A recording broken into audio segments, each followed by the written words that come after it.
प्रधानमंत्री नरेंद्र मोदी ने नागपुर से छठी वंदे भारत एक्सप्रेस ट्रेन को दिखाई हरी झंडी। नागपुर मेट्रो के दूसरे चरण का किया शिलान्यास।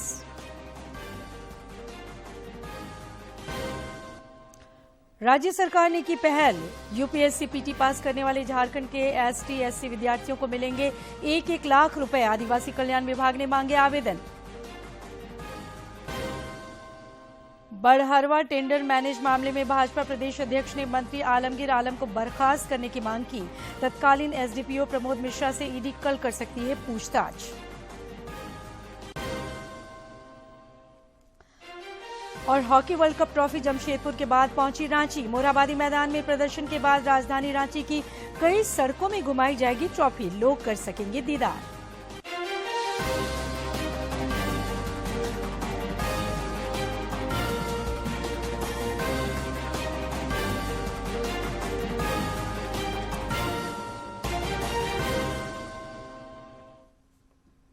नमस्कार, खबरें झारखंड में आपका स्वागत है। मैं हूं सरोज झा और अब समाचार विस्तार से।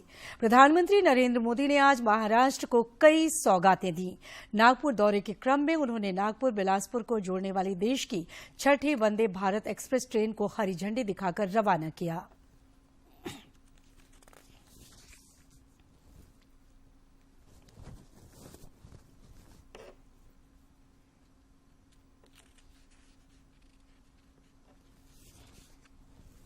एक नया इतिहास रचा जा रहा है और ये प्रधानमंत्री ने वंदे भारत एक्सप्रेस ट्रेन को हरी झंडी दिखाई है।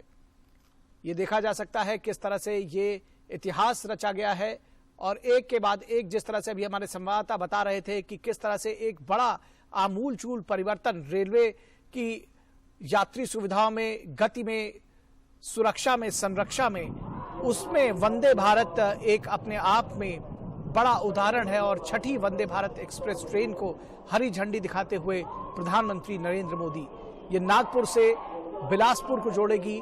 महज 5 घंटे 20 मिनट में पहुंचाएगी। तमाम सुविधाओं से लैस है ये वंदे भारत एक्सप्रेस ट्रेन। और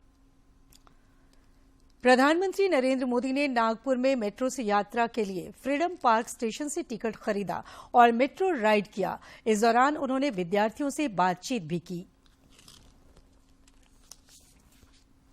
अगर फेज वाइज तो देख,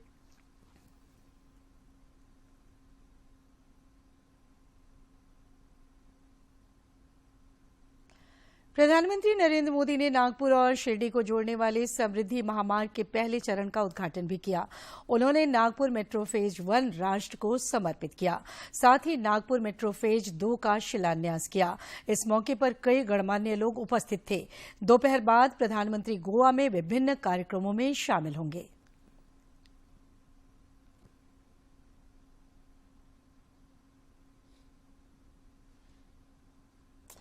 राज्य सरकार ने यूपीएससी पीटी पास करने वाले अनुसूचित जाति और अनुसूचित जनजाति के युवाओं को आगे की तैयारी के लिए 1-1 लाख रुपए की सहायता राशि देने का फैसला किया है।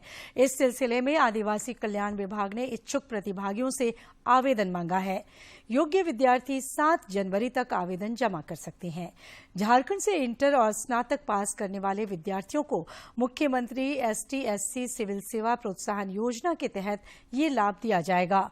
वैसे विद्यार्थियों को ही ये लाभ मिल सकेगा जिनकी सालाना आय 2.5 लाख रुपए से अधिक न हो।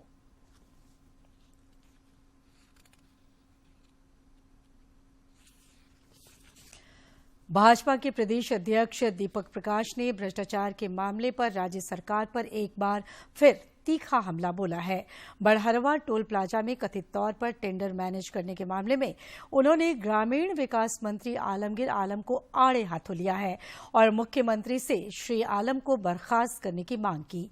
उन्होंने कांग्रेस पार्टी से भी अपने मंत्री से अविलंब इस्तीफा दिलाने की मांग की। इधर भ्रष्टाचार के खिलाफ जांच एजेंसियों का शिकंजा लगातार कसता जा रहा है।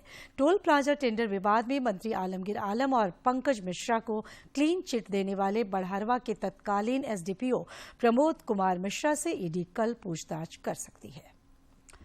केंद्रीय मंत्री गिरिराज सिंह निजी दौरे के क्रम में रांची पहुंचे। बिरसा मुंडा एयरपोर्ट पर उनका गर्मजोशी से स्वागत हुआ। रांची में अपने विचार प्रकट करते हुए उन्होंने देश के विकास और सामाजिक समरसता के लिए राष्ट्रवाद को सर्वोपरि बताया।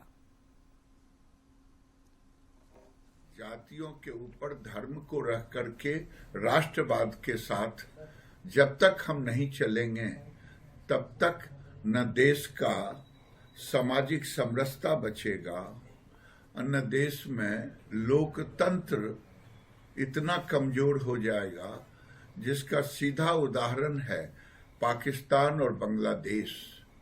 इसलिए देश को जरूरत है कि एक तरफ हम विकास करते हैं तो दूसरे तरफ हम विकास के साथ राष्ट्रवाद को आगे ले जाएं।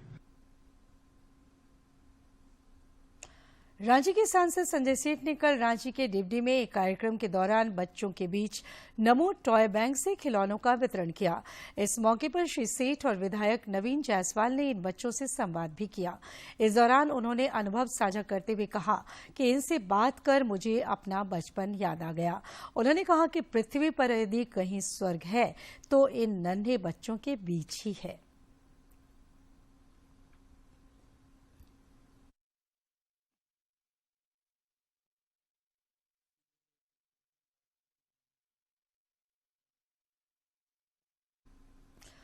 और अब हम अपने दर्शकों को सीधे ले चलते हैं नागपुर, जहां प्रधानमंत्री जीवंत कार्यक्रम हो रहा है। तैयार हो चुका है। दूसरा सितारा नागपुर एम्स है, जिसका लाभ विदर्भ के एक बड़े क्षेत्र के लोगों को होगा। तीसरा सितारा नागपुर में national institute of one health की स्थापना है।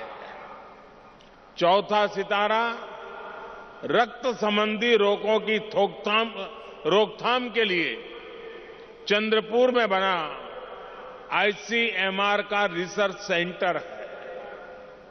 पांचवा सितारा पेट्रोकेमिकल क्षेत्र के लिए बेहद अहम सीपेट चंद्रपुर की स्थापना है। छठा सितारा नागपुर में नाग नदी के प्रदूषण को कम करने के लिए शुरू हुआ प्रोजेक्ट। सातवां सितारा नागपुर में मेट्रो फेज 1 का लोकार्पण और दूसरे फेज का शिलान्यास है। आठवां सितारा नागपुर से बिलासपुर के बीच आज प्रारंभ हुई वंदे भारत एक्सप्रेस है। नवा सितारा रांची नगर निगम द्वारा नागरिकों की सुविधा को देखते हुए टोकन मैनेजमेंट सिस्टम का अधिष्ठापन निगम के जन सुविधा केंद्र में किया गया था, जिसका उद्घाटन महापौर डॉक्टर आशा लकड़ा और नगर आयुक्त शशि रंजन के द्वारा संयुक्त रूप से किया गया। इस दौरान महापौर ने कहा कि टोकन मैनेजमेंट सिस्टम शुरू होने से अब आम नागरिकों को birth certificate, death certificate, holding tax और वाटर टैक्स जैसे विभिन्न कामों के लिए लंबी कतार में लगने की जरूरत नहीं पड़ेगी। टोकन सिस्टम के तहत लगाए गए इस डिवाइस में 1 से लेकर कुल 8 सेक्शन हैं। हर सेक्शन के लिए अलग अलग बटन हैं। बटन प्रेस करते ही डिवाइस से टोकन निकलेगा, जिसमें काउंटर नंबर और टोकन नंबर होगा। इसके बाद नंबर आते ही संबंधित व्यक्ति को बुलाया जाएगा। नंबर की जानकारी ग्राउंड फ्लोर पर लगे एलईडी स्क्रीन पर मिल जाएगी। स्क्रीन पर अपना नंबर देखकर नागरिक संबंधित काउंटर पर जाकर अपना काम कर सकेंगे। झारखंड के आकांक्षी जिला बोकारो में आकांक्षी जिला कार्यक्रम से शिक्षा के क्षेत्र में गुणात्मक सुधार हुआ है। जिले का चास प्रखंड स्थित शिबूटाड़ उत्क्रमित उच्च विद्यालय को ज्ञानवर्धक कंटेंट से सुसज्जित किया गया है, जिससे बच्चे स्कूल की ओर आकर्षित हो रहे हैं। बोकारो को आकांक्षी जिला में शामिल किए जाने के बाद से जिले में शिक्षा के क्षेत्र में कई पहल हुए हैं, जिससे ड्रॉप आउट पर अंकुश लगा है। साथ ही पठन पाठन के तौर तरीकों में भी बदलाव आया है। जिले के चास प्रखंड स्थित शिबूटाड़ उत्क्रमित उच्च विद्यालय के भवन, 4 दीवारी सहित क्लासरूम के दीवारों को ज्ञानवर्धक कंटेंट से सुसज्जित किया गया है, जिससे बच्चे स्कूल की ओर आकर्षित हो रहे हैं। साथ ही पठन पाठन में भी उन्हें काफी सहूलियत हो रही है। और जो स्कूल का जो ये रंग रोगन हुआ है, उससे बच्चों को बहुत लाभ है। स्कूल हमारा स्वच्छ और सुंदर दिख रहा है। हम लोग के यहाँ बहुत सारी कलाकृतियाँ बनी है जिससे हम लोग को बहुत लाभ मिलता है और बहुत कुछ सीखने को भी मिलता है। पाठ्यक्रम से संबंधित फार्मूले और अन्य पाठ्य सामग्री को क्लासरूम की दीवारों और छत में पेंटिंग के माध्यम से प्रदर्शित किया गया है, जिससे बच्चों को उन्हें याद करने में मदद मिल रही है और वे खेल खेल में ही काफी कुछ सीख रहे हैं। और ये रंग रोगन से हमें बहुत कुछ लाभ हो रहा है। इसमें सारे फॉर्मूलाज लिखे हुए हैं और जैसे क्लास में हम लोग को फॉर्मूला लिखा हुआ है मैथ का, तो हम लोग को बहुत हेल्प मिलती है। मतलब अगर कोई ऐसे घूम रहा है बाहर पे तो वो अगर हम लोग वहाँ खड़ा होकर फॉर्मूला देख ले तो हम लोग का दिमाग में बहुत कुछ घुस भी जाएगा। विद्यालय के प्रभारी प्रधानाध्यापक मोहम्मद इसराइल रजा अंसारी ने बताया कि कक्षा के पाठ्यक्रम के अनुसार स्कूल भवन, 4 दीवारी सहित क्लासरूम में वर्गावार कलाकृति बनाई गई है, जिससे बच्चे लाभान्वित हो रहे हैं। वर्ग 1 से लेकर वर्ग 10 तक जो क्लासरूम है, हर क्लासरूम में अलग अलग कलाकृतियां या अलग अलग जो पढ़ने के सामग्री बने हुए हैं, उनसे वो कुछ जानकारी लेंगे। आकांक्षी जिला बोकारो में ये प्रयोग काफी पसंद किया जा रहा है और इसी तर्ज पर 40 विद्यालयों को भी ज्ञानवर्धक कलाकृतियों से सुसज्जित करने की तैयारी है।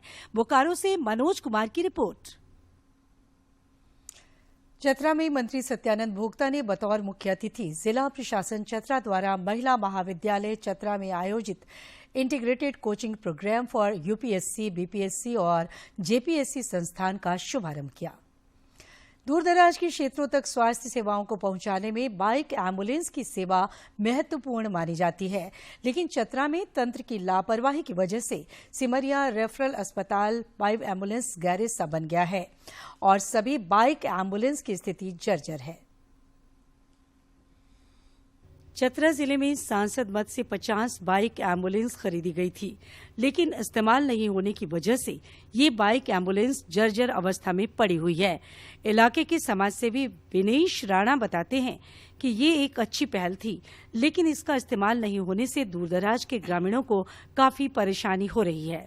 चतरा सांसद के द्वारा बाइक एम्बुलेंस सभी हॉस्पिटल को उपलब्ध करवाया गया था, लेकिन सिमरिया रेफरल अस्पताल का बाइक एम्बुलेंस प्रखंड कार्यालय का शोभा का वस्तु बन गया है। बाइक एम्बुलेंस को इसलिए उपलब्ध करवाया गया था ताकि गांव टोला से मरीज को आसानी पूर्वक हॉस्पिटल लाया जा सके, लेकिन अभी तक उस सुविधा से सिमरिया वासी वंचित रह गए। चतरा जिला आज भी काफी पिछड़ा है, जहां कई गांवों तक पहुंचने के लिए समुचित सड़क की व्यवस्था नहीं है।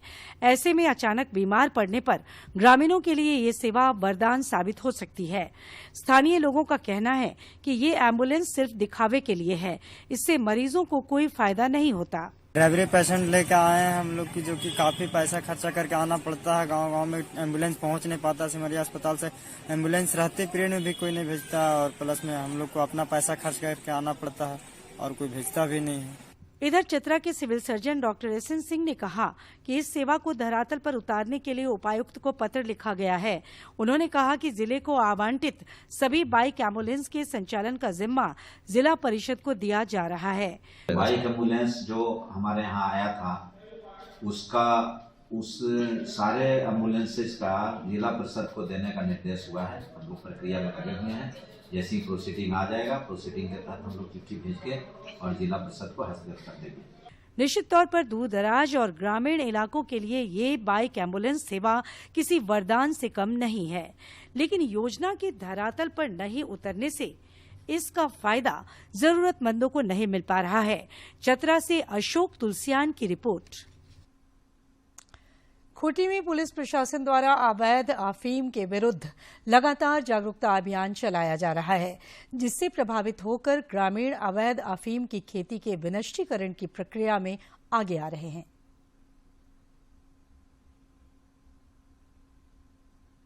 खूंटी जिला नक्सली गतिविधियों और अवैध अफीम की खेती के लिए बदनाम रहा है, लेकिन पुलिस प्रशासन के प्रयासों से अब लोगों की सोच बदल रही है।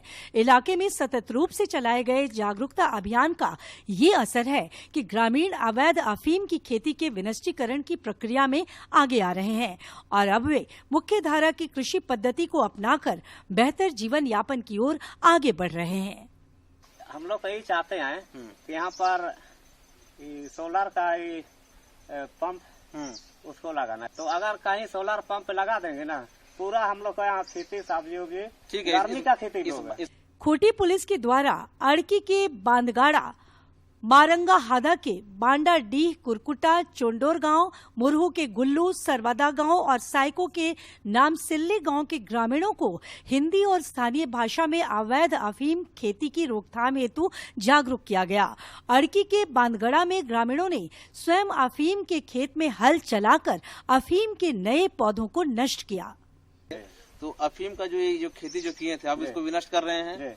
अब इसमें क्या बोलते हैं कि चना लगाइए आराम से, है ना? चना और सरसों लगाए। हाँ ठीक है, लगाइए आराम से, है ना? और जो भी यथासंभव प्रयास होगा हम आपकी बात को ऊपर रखेंगे, है ना, साहब के सामने। इतना ही नहीं, खूंटी पुलिस विगत 2 वर्षों में किए गए अफीम की खेती का आंकड़ा भी जुटा रही है ताकि अफीम के अवैध धंधे और तस्करी पर नकेल कसने में आसानी हो। उम्मीद की जा रही है कि खूंटी जिले के अवैध अफीम वाले इलाके में जागरूकता अभियान से रबी पैदावार को बढ़ावा मिलेगा और NDPS एक्ट के तहत विभिन्न थानों में दर्ज मामलों में कमी आएगी। भाषा का प्रयोग किया जाता है। हम लोग उस भाषा में भी अभी पोस्टर छपवाए हैं, बैनर लगवाए हैं और जगह जगह पर रख के उनको बताया जाता है कि अफीम की खेती करने से क्या क्या घाटा हो सकता है, क्या क्या हानि हो सकती है। खूंटी में ग्रामीणों के बीच अवैध अफीम के विरुद्ध चलाए जा रहे जागरूकता अभियान की सफलता ये दर्शाती है कि इस क्षेत्र में अब नक्सल विचारधारा खत्म होने के कगार पर है और लोग अफीम की खेती की बजाय मुख्य धारा की कृषि पद्धति को अपनाकर तरक्की की चाहत रखते हैं। खूंटी से ज्योत्सना की रिपोर्ट। गोड्डा की 4 किशोरियां और दुमका की 1 किशोरी की एर्नाकुलम केरल से झारखंड वापसी हुई है। श्रम विभाग द्वारा संचालित स्टेट माइग्रेंट कंट्रोल रूम के पहल पर किशोरियों को एर्नाकुलम पुलिस प्रशासन और CWC केरल के संरक्षण में समन्वय करते हुए रांची CWC एवं परिजनों को सकुशल सुपुर्द किया गया। वन विभाग और वेटलैंड इंटरनेशनल के संयुक्त तत्वावधान में साहिबगंज के उधवा पक्षी आश्रयणी को विकसित किया जाएगा। इस सिलसिले में वन, पर्यावरण एवं जलवायु परिवर्तन मंत्रालय और वेटलैंड इंटरनेशनल की टीम के साथ ही वन विभाग साहिबगंज द्वारा एक कार्यशाला का आयोजन हुआ, जिसमें विभिन्न पक्षियों के संरक्षण तथा संवर्धन पर चर्चा हुई।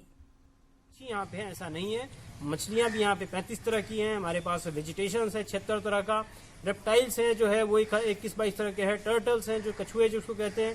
तो इन सब को कैसे बढ़ाना है, लोगों को कैसे यहाँ पे ज़्यादा से ज़्यादा टूरिज्म लाना है और जो लोग आए तो इनको कैसे यहाँ पे रोकना है। जब जहाँ जितना ज़्यादा रुकेंगे उतना ज़्यादा यहाँ के लोकल इकोनॉमी में पैसे खर्च करेंगे। साउथ एशिया हमारा ऑर्गेनाइजेशन है और हम लोग जो हैं फॉरेस्ट डिपार्टमेंट और ministry of environment, forest and climate change के नॉलेज पार्टनर्स हैं।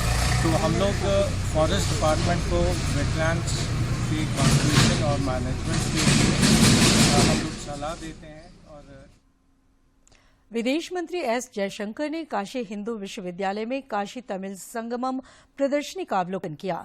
इस दौरान उन्होंने कहा कि काशी G20 बैठकों के लिए महत्वपूर्ण स्थलों में से एक है। विदेश मंत्री S जयशंकर ने कहा कि काशी G20 बैठकों के लिए महत्वपूर्ण स्थलों में से एक है, जिसके लिए वाराणसी G20 के विकास मंत्रियों की बैठक की मेजबानी करेगा। विदेश मंत्री ने कहा कि G20 की बैठकें देश के 55 शहरों में होंगी और वाराणसी उनमें से एक है।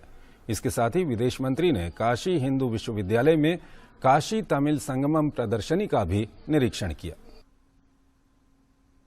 केंद्रीय स्वास्थ्य मंत्री मनसुख मांडविया ने काशी विश्वनाथ मंदिर और काल भैरव मंदिर में पूजा अर्चना कर देश के विकास की मंगल कामना की। उन्होंने साइकिलिंग कर लोगों को फिट इंडिया का भी संदेश दिया।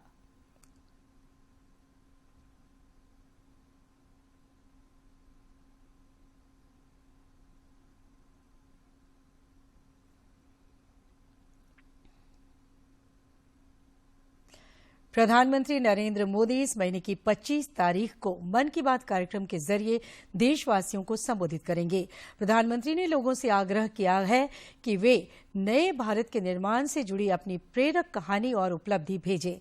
आम लोग अपने सुझाव 1800-117-800 पर रिकॉर्ड कर सकते हैं। राज्य में पिछले 24 घंटे के दौरान डाल्टनगंज में न्यूनतम तापमान 9 डिग्री सेल्सियस रिकॉर्ड किया गया। खूंटी में भी न्यूनतम तापमान 9.9 डिग्री सेल्सियस दर्ज किया गया। रामगढ़ और सिमडेगा में भी ठंड की वजह से लोगों की परेशानी बनी रही। इधर रांची समेत कुछ अन्य जिलों में आकाश में बादल छाए रहने की वजह से न्यूनतम तापमान में कुछ बढ़ोत्तरी देखी गई। मौसम विज्ञान केंद्र रांची ने बताया कि अगले 5 दिनों तक रात के तापमान में किसी बड़े बदलाव की संभावना कम है। आगामी 16 दिसंबर तक शुष्क मौसम के हालात बने रहेंगे और आसमान आमतौर पर साफ रहेगा। सरायकेला खरसावां जिले में आगामी 1 जनवरी 2023 को खरसावां शहीद दिवस के अवसर पर मुख्यमंत्री हेमंत सोरेन के संभावित आगमन की तैयारियों का जिले के उपायुक्त ने जायजा लिया। इस दौरान उन्होंने समिति सदस्यों के साथ विचार विमर्श किया। और अब कुछ खबर राज्य के विभिन्न जिलों से।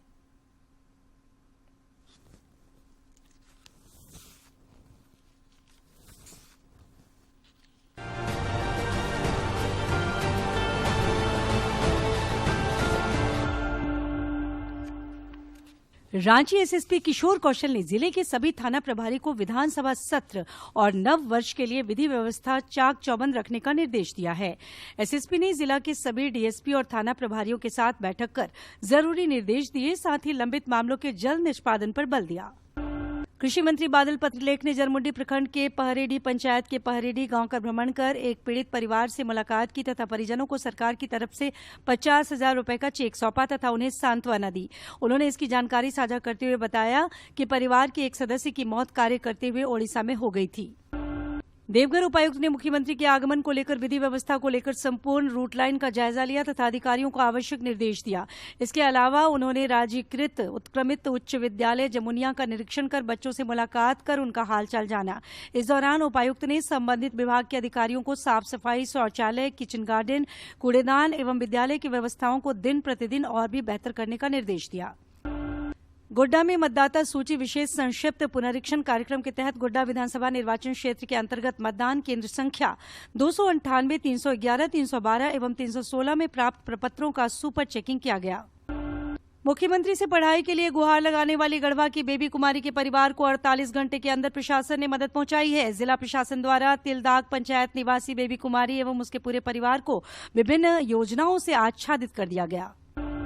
रामगढ़ उपायुक्त ने छत्तरमांडू स्थित इंडोर स्टेडियम का निरीक्षण कर उपलब्ध सुविधाओं, जिम, बैडमिंटन कोर्ट और अन्य खेल उपकरणों का जायजा लिया। इस दौरान उन्होंने अधिकारियों एवं कर्मियों को इंडोर स्टेडियम का सफल संचालन एवं प्रचार प्रसार कर ज्यादा से ज्यादा खिलाड़ियों को लाभान्वित करने का निर्देश दिया। पूर्व राष्ट्रपति भारत रत्न प्रणब मुखर्जी की आज जयंती है। भाजपा विधायक दल के नेता बाबूलाल मरांडी समेत कई राजनेताओं ने उन्हें जयंती पर याद किया तथा उन्हें नमन किया। जमशेदपुर सांसद विद्युत वरण महतो और घाटशिला विधायक रामदास सोरेन ने संयुक्त रूप से पूर्वी सिंहभूम जिले में झारखंड बिजली वितरण निगम लिमिटेड के द्वारा नवनिर्मित बाड़ा जमुना घाटशिला विद्युत उपकेंद्र का उद्घाटन किया। सांसद विष्णुदयाल राम ने गढ़वा जिला अंतर्गत रमकंडा प्रखंड में प्रधानमंत्री ग्राम सड़क योजना के अंतर्गत ग्राम कसमार कुट्टी से सिसवा सिवाना वाया हरहे तक 6.5 किलोमीटर सड़क निर्माण कार्य का शिलान्यास किया, जिस पर लगभग 474 करोड़ रुपए की लागत आएगी। रांची की मेयर आशा लकड़ा की मौजूदगी में रांची नगर निगम क्षेत्र में प्रधानमंत्री आवास योजना शहरी के तृतीय घटक हल्के आवासीय परियोजना के अंतर्गत 1008 आवासों में शेष बचे 83 आवासों का प्रतीक्षारत आवेदकों के बीच लॉटरी के माध्यम से आवास का आवंटन किया गया। गिरिडीह में प्रदेश कांग्रेस द्वारा भारत जोड़ो यात्रा का आयोजन किया गया, जिसमें प्रदेश अध्यक्ष राजेश ठाकुर, मंत्री आलमगीर आलम और पूर्व केंद्रीय मंत्री सुबोध कांत सहाय समेत अन्य नेता शामिल हुए।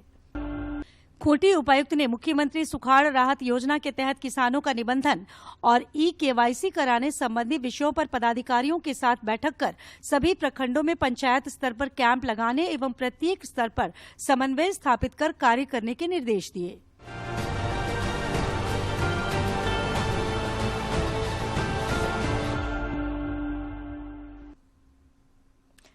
कोडरमा के उपायुक्त ने जनता दरबार में आए लोगों से मिलकर उनकी समस्याओं को सुना एवं समस्याओं के निराकरण हेतु संबंधित अधिकारियों को निर्देश दिया। इस दौरान उन्होंने कहा कि जल्द से जल्द शिकायतों का निष्पादन कर प्रतिपुष्टि उपायुक्त कार्यालय में समर्पित करें। Hockey world cup trophy Jamshedpur के बाद रांची पहुंची। ट्रॉफी को मोरहाबादी मैदान में प्रदर्शन के बाद राजधानी रांची की कई सड़कों में घुमाया जाएगा ताकि लोग इसका दीदार कर सकेंगे। पीटी उषा आधिकारिक रूप से भारतीय ओलंपिक संघ की पहली महिला अध्यक्ष चुनी गईं। 58 वर्षीय पीटी उषा ने एशियाई खेलों में कई पदक जीते और 1984 में ओलंपिक खेलों में 400 मीटर की बाधा दौड़ में चौथे स्थान पर रही थीं। अध्यक्ष चुनी गई हैं। वो भारतीय ओलंपिक संघ की पहली महिला अध्यक्ष बन गई। चुनाव में उन्हें निर्विरोध अध्यक्ष चुना गया। उषा ने 2000 में संन्यास लेने से पहले भारतीय और एशियाई एथलेटिक्स में 2 दशक तक अपना दबदबा बनाया था। एशियन गेम्स में कई पदक जीतने वाली और 1984 के लॉस एंजलिस ओलंपिक खेलों में 400 मीटर की बाधा दौड़ में चौथे स्थान पर रहीं 58 वर्षीय उषा ने इतिहास। बल्लेबाज ईशान किशन और विराट कोहली के शानदार प्रदर्शन की बदौलत भारत ने मेजबान बांग्लादेश को कल तीसरे और अंतिम वनडे मैच में 227 रन के बड़े अंतर से पराजित कर दिया। कतर में फीफा फुटबॉल विश्व कप में वर्तमान चैंपियन फ्रांस और मोरक्को सेमीफाइनल में पहुंच गए हैं। क्वार्टर फाइनल में फ्रांस ने इंग्लैंड को 2-1 से और मोरक्को ने बड़े उलटफेर में पुर्तगाल को 1-0 से हराया।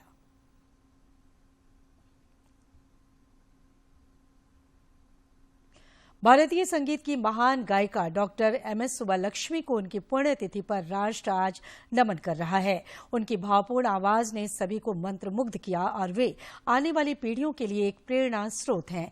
कर्नाटक संगीत की इस महान गायिका को हर भारतीय हमेशा याद रखेगा।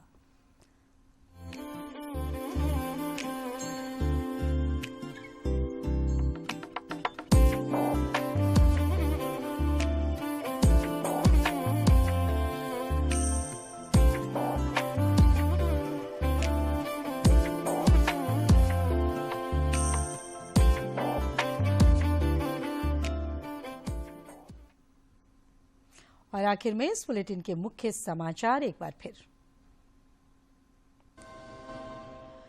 प्रधानमंत्री नरेंद्र मोदी ने नागपुर से छठी वंदे भारत एक्सप्रेस ट्रेन को दिखाया हरी झंडी। नागपुर मेट्रो के दूसरे चरण का किया शिलान्यास।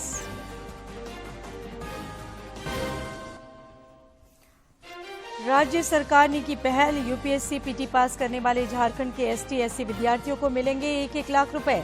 आदिवासी कल्याण विभाग ने मांगे आवेदन। बड़हरवा टेंडर मैनेज मामले में भाजपा प्रदेश अध्यक्ष ने मंत्री आलमगीर आलम को बर्खास्त करने की मांग की। तत्कालीन एसडीपीओ प्रमोद मिश्रा से ईडी कल कर सकती है पूछताछ। और hockey world cup trophy Jamshedpur के बाद पहुंची रांची। मोरहाबादी मैदान में प्रदर्शन के बाद राजधानी रांची की कई सड़कों में घुमाई जाएगी ट्रॉफी। लोग कर सकेंगे दीदार।